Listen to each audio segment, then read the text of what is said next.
ज्योति अपनी सच्चाई प्रकट होने दे।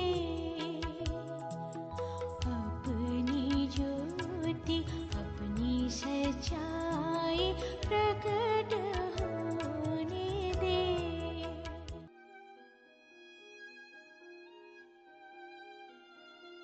परमेश्वर के रहस्य बाटिए भाई बख्सिंग के द्वारा जून 23। परमेश्वर की वाणी को सुनने के रहस्य। तुम्हारे कान में पीछे से एक शब्द को यह कहते हुए सुनेंगे, मार्ग यही है, इसी पर चलो। यशायाह की पुस्तक 30 अध्याय पद 21।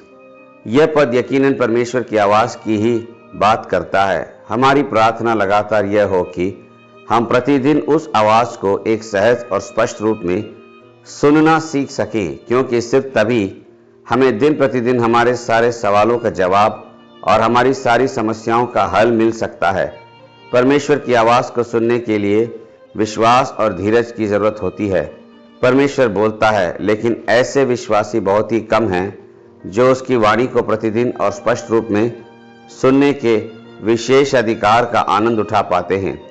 भजन संहिता 29 साफ तौर पर यह दर्शाता है कि जब परमेश्वर की वाणी उसका काम करती है तब परमेश्वर की पूरी सामर्थ्य प्रकट होती है।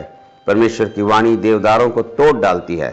पद 5 में परमेश्वर की वाणी आग की लपटों को चीरती है। पद 7 में वह जंगलों को थरथरा देती है।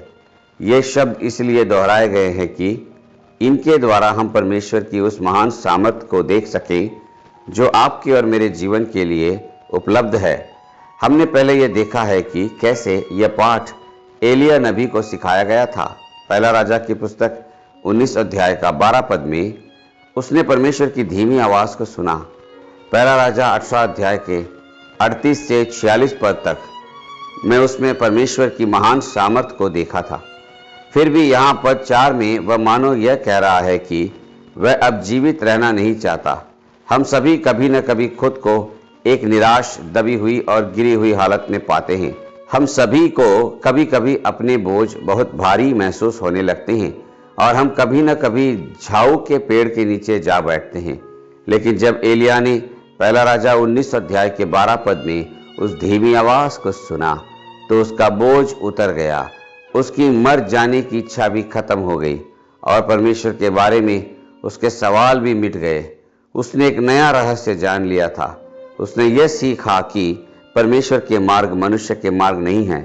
जब आप एक बार यह रहस्य जान लेते हैं तब आपका जो भी बोझ या समस्या होगी आप उस पर जय पा सकेंगे। हमें परमेश्वर की आवाज़ को सुनने का रहस्य और उसके मार्गों को जानना सीखना चाहिए।